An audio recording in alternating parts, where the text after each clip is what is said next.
Hello, my name is Jeremy of the Computer Science Course Assistants, and today I'm going to be showing you an example of padding in CSS. So let's go ahead and pull our example into here, and you'll see in our style tag we have this div.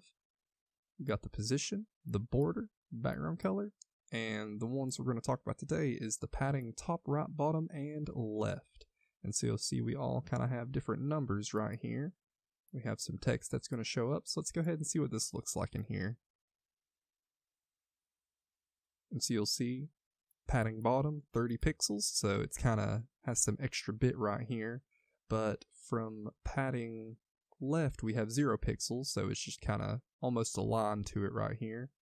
Pixel right's 20, got a little bit right there, and then we have a tiny bit of padding up top with 5. So let's go ahead and see what this will look like when we make it all uniform.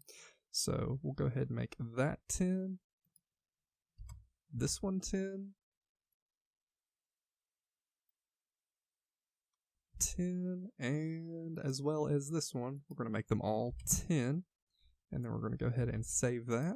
And when we reload this, you'll see that it's centered now, kind of has padding all the way around. It looks a lot nicer that way. And with that, I've shown you how to use padding in CSS. My name is Jeremy. Thank you for watching.